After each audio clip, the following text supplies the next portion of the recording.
So is that some new ink I see? Yeah, man. Yeah, I actually just recently started ending this sleeve. My guy Joe Friedman at Needle Beetle on Instagram.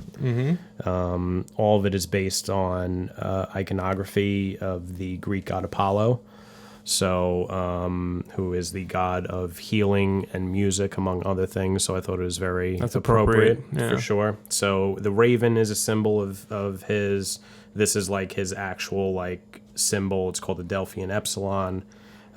This is written above his temple in Greece, which says "Know thyself" in Greek.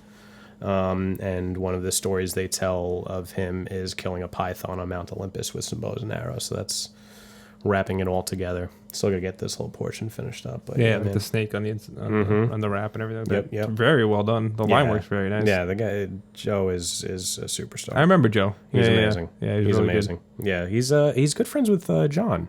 John Peters. I don't know how often he sees him, but that's actually how I got in touch with him, was through John when I was getting my chest done. I went through him, but yeah, super stoked on this one, man.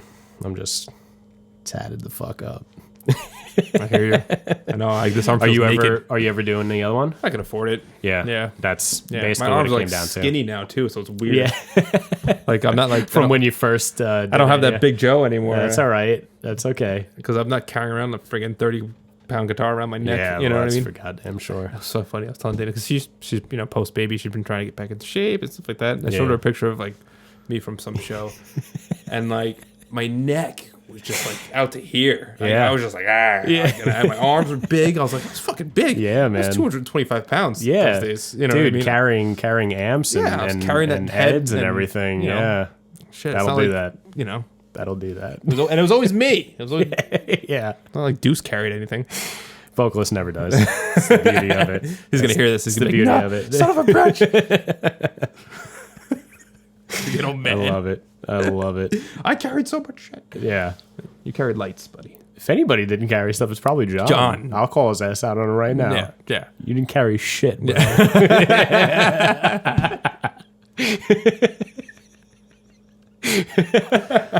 He would come out of the bathroom like, all right, what do we need? He'd be like, John, it's it's packed done, up man. already.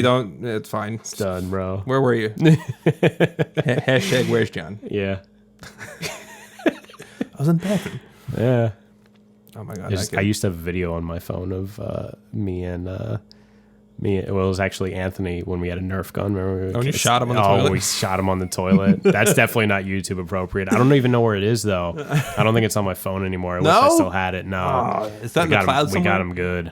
I don't know. I'd have to dig deep and try and find it, but that was a good one. That was a good one. We always had such good times. We started in AC. Remember that tour was the first stop was Atlantic City. What a fucking shit show. Like what were we thinking? I left my guitar there. I had to buy a new one. That's right, you did. Yeah. And then that's the guitar that I bought off of you.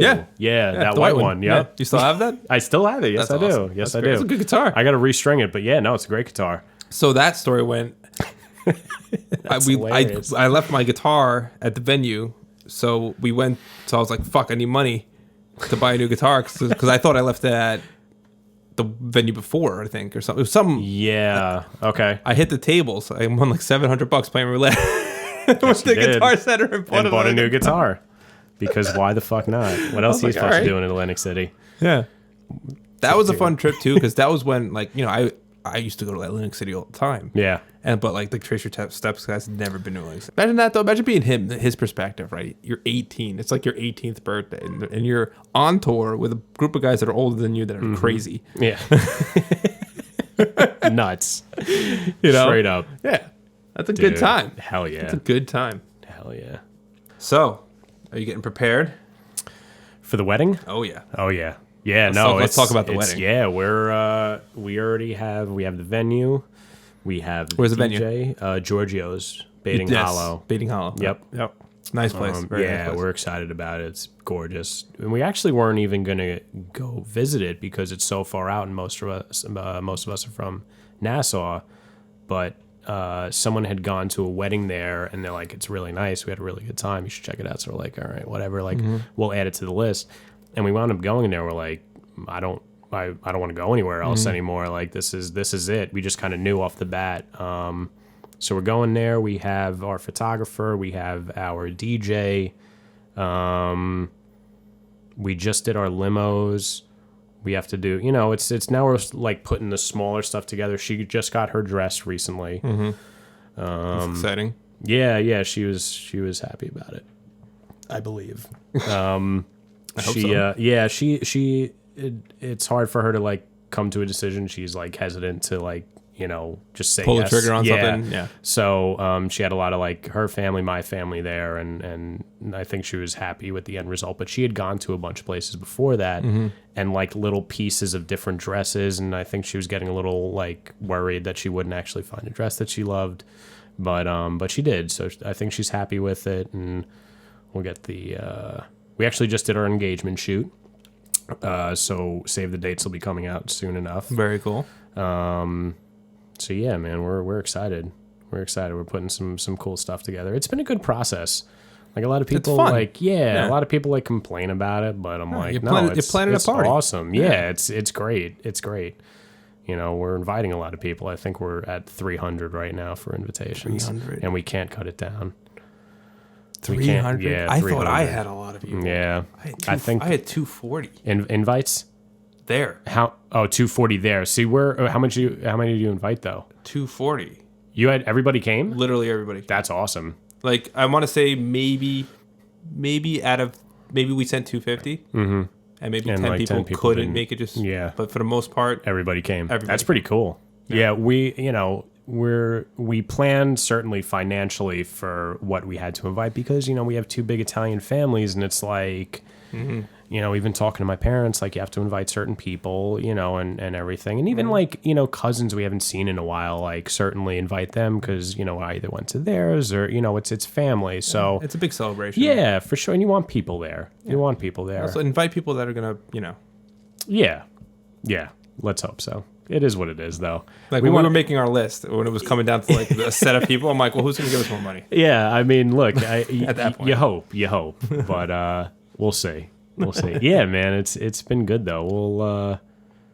We'll have a good time there, and we got like I said, we got a couple of things planned. Like we're planning on doing possibly a luncheon because it's on a Friday. Mm-hmm. It's a Friday night. So we're gonna maybe put a luncheon together that following Saturday that people can come to and hang out at as well. A little bit more low key where everyone can like just chill and mingle. Yeah, exactly. Because at least certainly for us, like it's just going to be a whirlwind of take pictures, cut the cake, go and dance, like take more pictures. So that'll be more low key for us certainly, and for everybody else to just kind of hang a little bit and make a weekend out of it, especially because we're traveling out as it is. If people want to do that, but it's been cool. Yeah, really good. Yeah, and like we agree, we're very agreeable to each other, so it's not a lot of fights on like, oh, I want this, but oh, I want that. No, it's like we're both kind of on the same page about basically everything. Yeah, which is nice. We were the same way. I was like, let me think about the actual things I really care about, which are maybe 2 or 3 things. Like I was like, I'll make the music list. Don't worry. There you go. I got it. Even the DJ, I was like, he's like, so we got these different playlists. I'm like, yeah, that's what you're playing. Here it is. He's like, really? I'm like, honestly, sir, I'm like, you're a great DJ. I've seen you. Like the guy we were talking. I'm like, you don't need to say anything. Yeah, just play this music, and we're good. That's like, it. You did, if I remember correctly, you had a great DJ. Yeah. He just kept his mouth shut and let everybody dance. Yeah, no, we had a good time. Yeah, yep. I was like, there's like pictures of me and Danielle, and I'm like sweating, and she's sweating too because we were up and dancing the whole time. Yeah. You know what? We wanted to make it because you know a lot of my friends, right? So I have a very inclusive group of friends. Yes. You know what I mean? If you know me, you probably have been introduced to at least 5 of my friends. Yeah. You know what I mean? Just because I like to bring everybody together. Yeah. I like to introduce people to people, and so when you put them all in a room.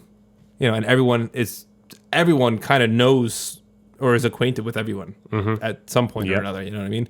It adds for a very fun, festive. Yeah, exactly. Where I've gone to some weddings where I went to one recently where I really thought it was gonna be a banger, and it was fun, but it was like her side of the family and her friends never really interacted or talked to. his side of family or his friends. Yeah. You know what I mean? So it was very split. Yeah. You know, his friends were chilling in one spot and her friends were chilling in the other spot.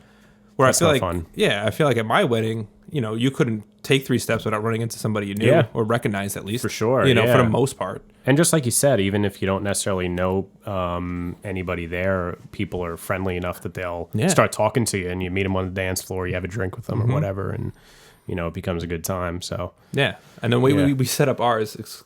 I wasn't crazy about the venue. You know what I mean? I was like, all right, well, you get the venue. It's not in the best spot, but and it was a Friday. Yes, but the hotel is in the same parking lot. Yeah. You know, I think beautiful. You guys probably left because you live close by, I think, right? Or did you stay at the hotel? Yes, I think we might have. Oh, that's actually a good question. We might have stayed at the hotel. Because it was right there. It was in the same parking lot. It's like a Holiday Inn or something over there, like right next to it. And then right next to that was Denny's. Yes. And so it was all the same parking lot. The breakfast next day. So no, we just went to Denny's. I said, listen, there's going to be about 50 to 100 people coming in here. We got the bill. Just whatever it is. Don't let anybody else in. They were like, no problem. Yeah. And perfect. It was great. So it was like no one had to drive anywhere. We didn't have to shuttle anybody. So we saved a lot of money with like limos and shuttles and stuff like that. Super helpful. Didn't have to worry about any of that. Super helpful. Yeah, it was that's the stuff that was like my input into picking a venue. I was like, well, venues are all going to look nice on the inside, but it's when 11 o'clock hits, it's people are going to decide, are they going to go home or are they going to go to the after party? Right. And if the after party is in the next parking lot over at the bar at the hotel, they're going to go to the after party. Right. You know what I mean? They're going to have a good time. So I was like, that's the kind of stuff I thought about. The look and everything else. Yeah, I agree. A lot of the venues are they put together a good, area, a good space for you to, have fun and enjoy in. But that's kind of why we decided on doing the Saturday thing, because Giorgio's offers like an after party. But honestly, for the money that you wind up spending on that, it's also like, it's a Friday. It's all the way out east for most people who are driving out, who are going to, if they have to work, then have to drive in rush hour traffic, then go to the wedding. The wedding is going to end around 12:30, like just the way that it's all set up. Like, no one's going to stay for an after party, and if they are, they're going to be dead. Like, nobody, don't waste the money. It's like probably $2,000-3,000. Yeah, it was. Yeah. So we're like, why don't we do something the next day that people can come to if they want to? Most people will wind up either going home earlier or staying out there and taking the shuttle back to the hotel once everything is done. But we thought like a Saturday luncheon, especially because we're out by the vineyards, would be a cool thing to do for people who want to, do something along those lines. So. Yeah, man. I mean, you put all this stuff together, you have little ideas here and there, and you try to make it as good a day as possible for people to enjoy. Yeah, it's hard. It's a hard thing planning a party for that many people. Yeah, that's for goddamn sure. Did you do the seating charts and stuff yet? No. That's a fun. Yeah, that's a fun day. That's going to be a long ways ahead at this point. Yeah, once the invites go out and we get all the RSVPs, then we'll figure out where everyone's sitting. But I'm sure that'll be enjoyable. Yeah, you can't sit this person next to that person. Right. Yeah. So I'll let her handle most of that, and maybe her family too. They could have their input in who sits where. So does her family and your family get along? Yep. Swimmingly. Really? Yeah, it's awesome. Yeah. I love her. I love my in-laws. They're like my second parents. Her family, her brother, her sister. Like, it's all family to me. I go over and they do a lot of like the Italian Sunday dinner stuff. Like, I go over there and hang out with them all the time. Yeah, that's like the I hate my mother-in-law thing. Like, I don't get it. I don't get it. I mean, if you hate your mother-in-law, you get it. Yeah, but I don't know. I love her, and I love the fact that we have that type of relationship, because I hate like conflict and having issues, especially amongst family. I think it's just a burden on everybody involved. Like, because even if you love the person you're with and you hate their mother, it's just like you'll do things out of spite that affect them. Yeah. It's just it creates a negative ripple for the rest of your life that's just going to always be there. For sure. Yeah, and it's bad. It's stupid because we can choose that. Yeah.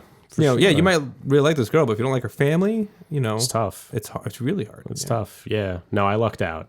I got a beautiful bride to be. She has an amazing family, and everybody gets along very well. Both of our moms are nurses. both of our dads do like the band stuff. Like my dad's in the band, her dad plays guitar in a band. So when really? they hang out, they so like you guys talk have a about lot of similar paths. Yeah, for sure. A lot of things in common. A lot of like interesting little things that kind of bring us together. But yeah, man, it's good. I got no complaints, man.